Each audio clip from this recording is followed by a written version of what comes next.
Morning.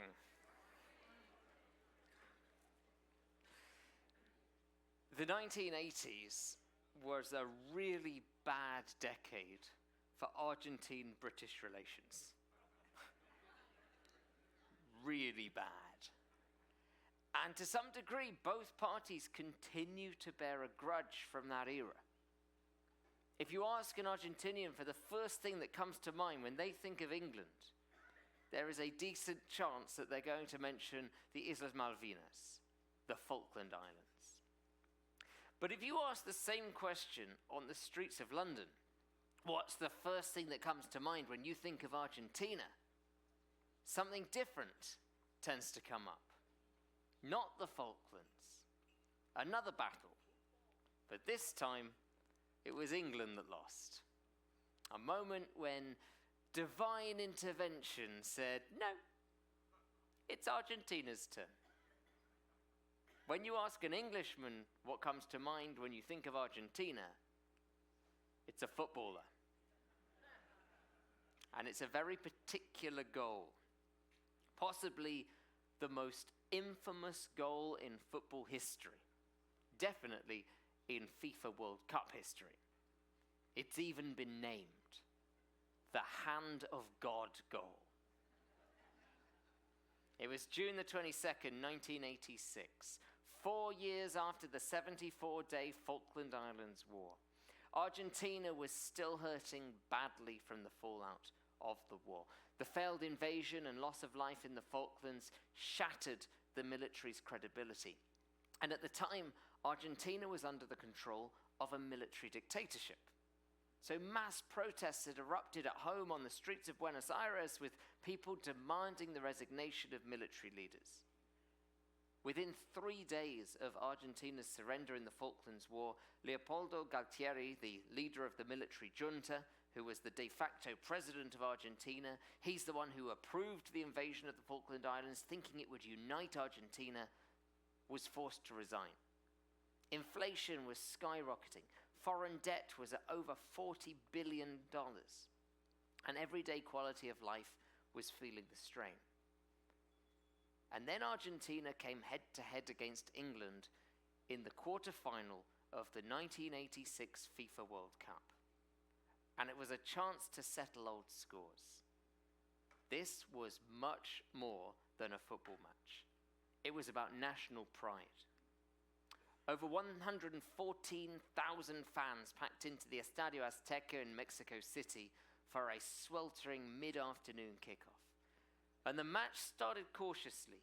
England hung deep in their own half, relying on a defensive formation, eyeing up a potential counter-attack, and Argentina dominated possession in the opening minutes, scattering the ball across the pitch with quick, short passes, which was their signature style of the time, nicknamed La Nuestra. Maradona led the Argentine team, and as the game progresses, it became more and more the Maradona show. The Spanish-speaking star, not the Spanish star, darted through England's midfield by this dazzling footwork. But by the time that the half-time whistle blew, the scoreboard was still empty. The magic was yet to happen. As the teams emerged from the tunnel for the second half, no one could have predicted the drama, controversy, and brilliance that would unfold in the next 45 minutes. This half will become one of the most talked about and iconic moments in football history, thanks to Diego Maradona. Just 6 minutes after the restart, the football world erupted. England's Steve Hodge, under pressure, attempted to clear the ball from near the England goal, but accidentally flicked it backwards towards his own goal. The ball looped into the air and 2 people leapt for it. One was England's 6'1" goalkeeper, Peter Shilton. The other, just 5'5", and that was Maradona. Well, a jump-off tends to favour the taller. But not on this occasion.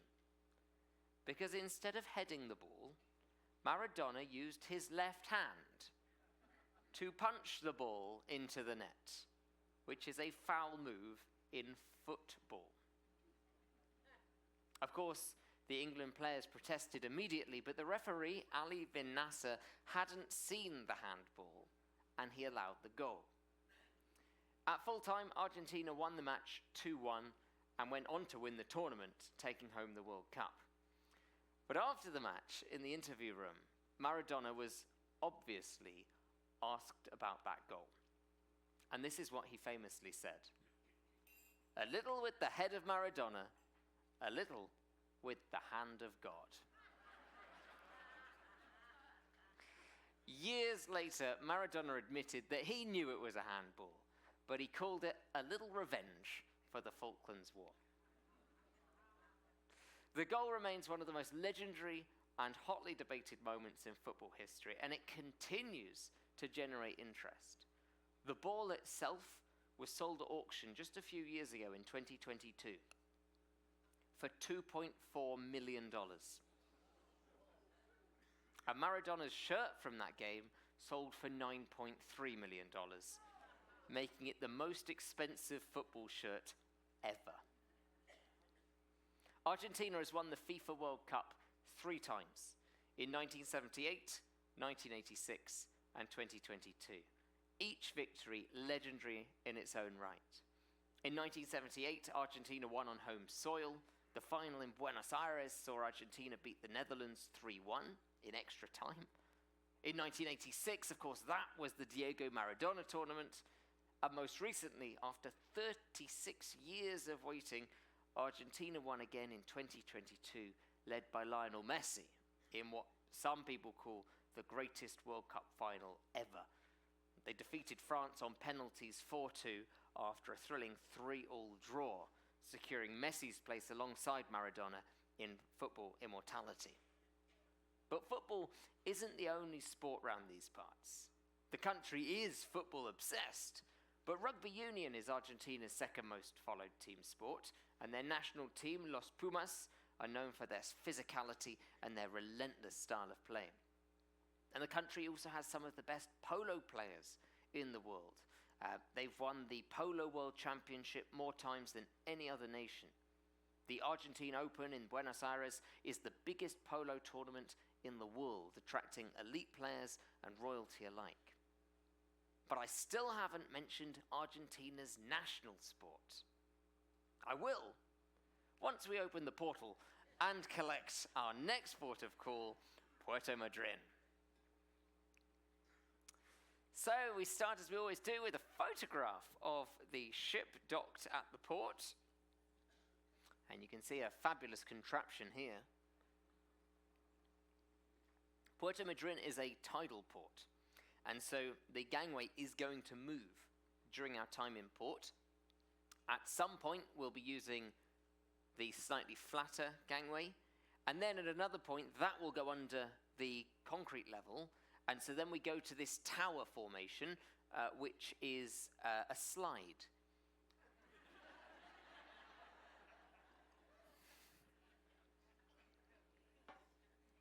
There are also shuttle buses here, and I've put here that they're optional. You can walk, you can take the shuttle, and that's entirely up to you. Once you get to the end of the pier area, then you get to the terminal. That's where the shuttle drops you off near the gate of the port. And at that point, you get the information, a toilet, and local taxis if you're looking for that. To show you it on a map, this is what it looks like. So we're going to be out on that finger pier. It's about a 1 kilometer pier. It actually takes longer to drive it than to walk it because there is a strict speed limit for the buses. So it's no quicker to walk or to drive it. It's pretty much the same. And the shuttle bus will just drop you at the exit of the port. You can see it's a shortish walk into the downtown area, Puerto Madryn here. Call it a 20-minute walk, 1.4 kilometers there, and then certain things further away as well, which we'll get into now with our top 10. So let's start with number 1, and I think it's right to start with the Monumento a los Caídos en Malvinas. It's a monument to the fallen in the Malvinas. This is a deeply emotional tribute to the 649 Argentine soldiers who died in the 1982 Falklands War, which is called the Islas Malvinas here in Argentina. It faces the sea. It features a striking metal silhouette of the islands. The names of the fallen are engraved, and it's a place of quiet reflection for many Argentinians. The eternal flame burns here as a symbol of remembrance, and on April the 2nd, which is the anniversary of the war's start, locals gather here to honor their veterans. It's a powerful reminder of how history, loss, and identity remain deeply woven into the Argentine hearts. And actually, in many ways, the Falklands remain something which is much more on Argentinian minds than it is on British minds. This is fun. Puerto Madryn's Diego Maradona murals are a bold, colorful tribute to Argentina's football legend. They are scattered across the city like a street art scavenger hunt. And each one of them captures a different side of El Diego, from the curly-haired young prodigy to the fiery fist-pumping icon of that 1986 World Cup. Some murals show him in Argentina's sky blue jersey. Others highlight his Napoli days. They were created by various different artists, so you see different styles, but these pieces aren't just about football. They celebrate passion, defiance, and they celebrate national pride. So whether you're a football fan or not, wandering around Madryn's streets looking to find these murals is a really fun way to experience Argentina's love for this man. And the closest one, the easiest one to get to, you go out of the port, you turn right, and you just walk along the waterfront, and you're going to get to this one here. Inland a little bit is this museum, Museo Gemas, which is a hidden gem, literally. This fascinating little museum is all about rocks, minerals, and fossils. Showcases sparkling amethyst, glowing quartz, ancient petrified wood, and it's a family-run project. So the people there really are very, very interested. They know a lot. You can learn about how the gemstones form. You can see some Argentine treasures close up. And the owners love to share their knowledge here. It's a pretty fun, hands-on experience, great for everybody of all ages. Whether you're a geology buff or just love shiny things, this place is a really fun place to add a little earthy magic to Puerto Madryn. It is a rock-solid visit. And it's closed. But it's got a nice facade, hasn't it? Just look at that. Worthy of a picture, I'd say. Got me again. Okay, this one's open. There are no gates. Plaza San Martin in Puerto Madryn. This is the beating heart of the city. It's a leafy square, perfect for a stroll, a shady break from the Patagonian sun, because remember, now we're back in Patagonia, just on the other side. In the middle, it's named after General Jose San Martin. This is Argentina's great liberator, and the plaza features a striking statue in his honor in the middle. So that's the statue that you can see there, and it's surrounded by gardens, benches, and pathways. Always a popular spot for locals, kids playing, vendors with snacks, events sometimes in the space, so you never know. It's worth popping in to see what's going on. For people watching, photos of the monument, soaking up the laid-back atmosphere.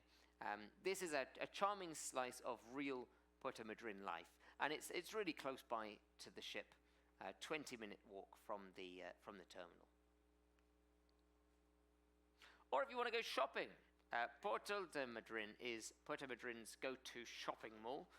It's got a mix of fashion, electronics, local brands, all under one roof. It's not massive, but it's got everything you need. I need more of my little stickers, because I'm down to my final 3, so I'll be heading there. Clothing stores, tech shops, supermarket for essentials. Anybody missing any?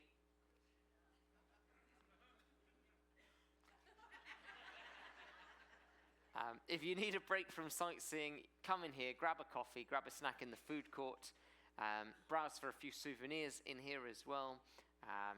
It's not got high-end luxury here, so that's not what you would come here for, but it's a practical, easygoing spot to shop, to eat, or just escape from the wind, because it can get pretty windy here in Puerto Madryn. This is gorgeous. Now we're going to take a bit of time away from the town centre. You've got to drive here, about a 17-minute drive. Parque Histórico Punta Cuevas is where Puerto Madryn's story begins. Literally, this is where it started. This rugged coastal site marks the landing place of Welsh settlers in 1865. Now, it was the Welsh who carved out cave homes here in the cliffs, which is very Welsh. And they built new lives here in Patagonia. And walking around, you find these really interesting historical markers, stunning ocean views, a monument to the Welsh pioneers, and this wind-whipped landscape just adding to the atmosphere. It is so easy to imagine the challenges that those first settlers faced, camping out in caves. It is a must-visit for history lovers with that pretty exciting mix of heritage and this breathtaking scenery. And if you are lucky, then you'll also be able to spot some whales swimming out in the bay. And while you're out that way, check out the Museo del Desembarco. This is a small museum that tells the story of those Welsh settlers who arrived in 1865, hoping to build a new life in Patagonia. It's located in the park. It's right where they first landed. It's packed with old photos, letters, artifacts from the settlers' journeys. And you'll even see reconstructions of their cave dwellings as well, carved into the cliffs. It's an amazing stop for history, for ocean views. It's stunning. If you want to understand Puerto Madryn's origins, then this really is the perfect place to dive into its past. Also out there, sticking in the same area, the Monumento al Indio Tehuelche stands proudly over a hill, looking over Puerto Madryn, and it is a tribute to the Tehuelche people, who were the original inhabitants of Patagonia. So this imposing bronze figure, spear in hand, gazes out over the vast Atlantic, a symbol of strength and resilience. But it's not just a monument. It is one of the best viewpoints in the whole town, especially at sunset. So if you missed the ship, please make your way back here. Because the sky turns golden. You saw it in the previous picture. The sky here turns golden, and it's worth it. A quick stop here for that breathtaking scenery, for a little bit of history. This is a favorite photo spot, but also a moment of quiet reflection. If you do like getting those panoramic snapshots of where you're visiting, come out here, because this is it. And while you're out here, Ecocentro is a beautifully designed marine conservation center perched on a hill overlooking the Atlantic. Stunning ocean views, even if you don't go inside, because I have seen the time it's here. Patagonia's marine life with whale exhibits, immersive soundscapes, educational displays make this a really very interesting place. The only catch, if you'll excuse the pun, is that the opening hours are not very convenient for us. It opens at 4 in the afternoon, which seems really odd. But even if it is closed, if you've made it out to this area, the views from here outside are worth it. It's got this great peaceful clifftop setting. The seabirds are soaring above. Maybe you'll spot some whales if you're lucky. So it's a really good scenic spot. And if we are lucky, they might be open. Sometimes, and I can't promise this, but sometimes places like this open earlier when a cruise ship is in. They don't advertise that they're going to do that tomorrow, but if you're going out to this area anyway, then it's worth popping further along to see if it is open. It's not, in my personal opinion, worth going exclusively for this because of the timings. But if you're in the area, I would recommend popping by. Finally, for something totally different, take a drive, 1 hour and 10 minutes, so a bit of a longer drive, to Gaiman. This is just outside of Puerto Madryn, and it is a real slice of Wales in Patagonia. So this was founded by Welsh settlers in 1874, and it still proudly holds on to its Welsh traditions. You will hear the Welsh language being spoken here, and they engage in Welsh culture. The town's famous for its tea houses, where you can enjoy a proper Welsh tea with homemade cakes and scones. Even Princess Diana visited. 1995, she came out here. I think at the time she was still the Princess of Wales, or had she already divorced? No, that was 90. When did she get divorced? I don't know. She might not have been the Princess of Wales there. She might have gone rogue. But anyway, as you go through, you'll see Welsh chapels, bilingual street signs, and this really peaceful riverside setting. It's on a river. It's a quirky, sort of unexpected corner of Argentina, but it's great for a tea break, a history lesson, and a taste of Patagonia's fascinating multicultural roots, because people came here from all over at the request of the Argentinian government.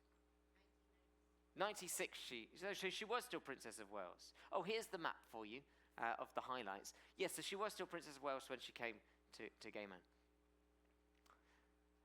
As you can see here, many of the highlights are off of that local map. So 6, 7, 8, and 9 are all right up together. So you could do all 4 of them as a day trip out and stay out there and then come back. That's only a 17-minute drive to get to all of those and stay there and enjoy all of those together. Number 10, which is Gaiman, that is the longer one. That's an hour driving out.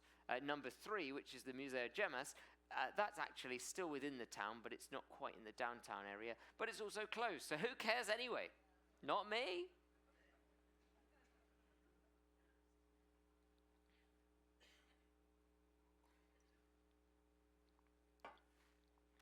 Okay.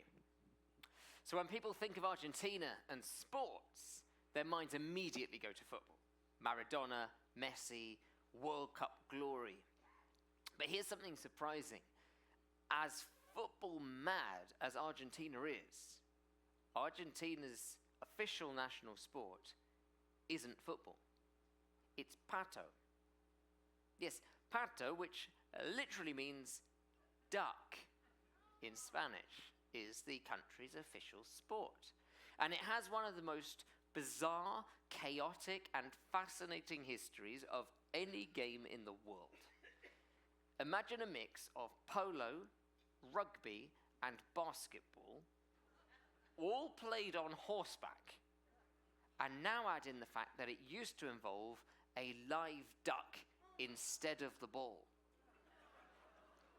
This is the story of pato, from its rough and lawless origins to its status today as Argentina's official national game that most people don't play.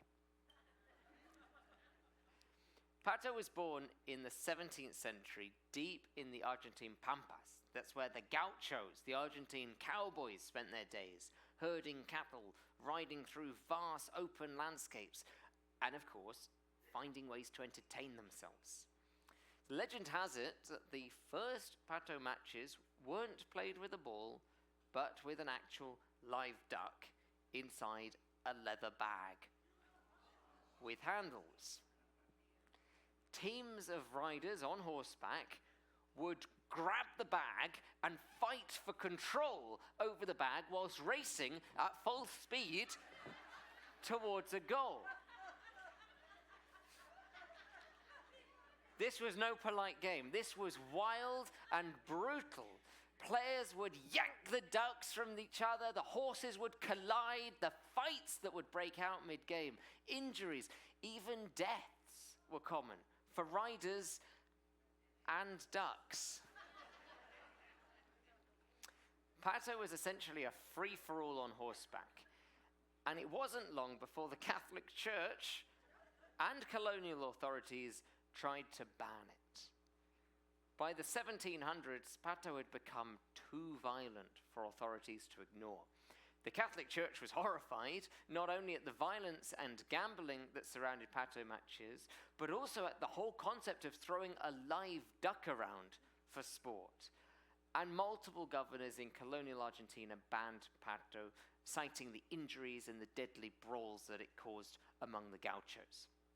At one point, priests declared that anyone who played pato would be denied a Christian burial, which was a serious threat in deeply Catholic Argentina.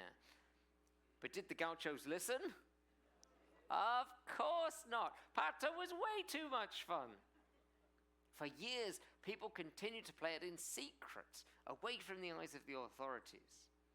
By the early 1900s, Argentina was rapidly modernizing, and pato was fading as football and polo became the dominant sports.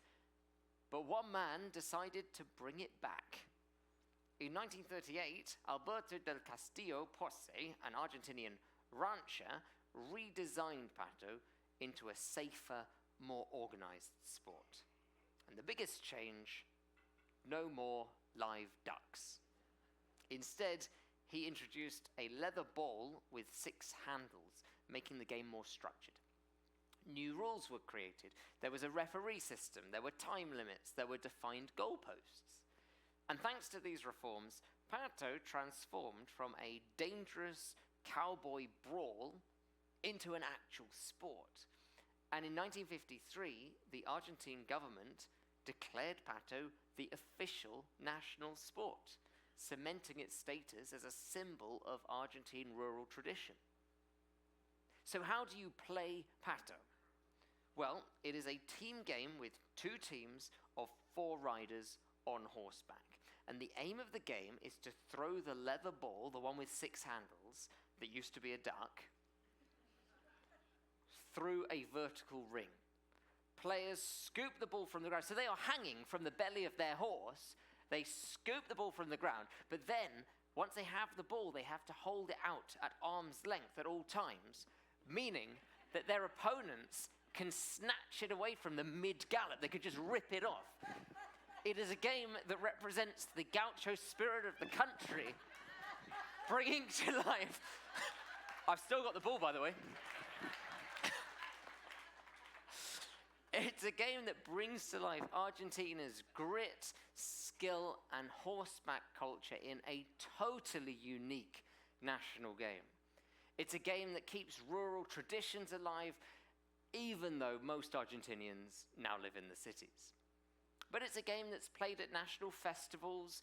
There's an annual Argentine Pato Championship, which is the biggest event in the Pato calendar. And Pato, just like Maradona's Hand of God corker, showcases something that is distinctively Argentine. The country's bold, rebellious spirit. Its traditions of making sports as dramatic as possible.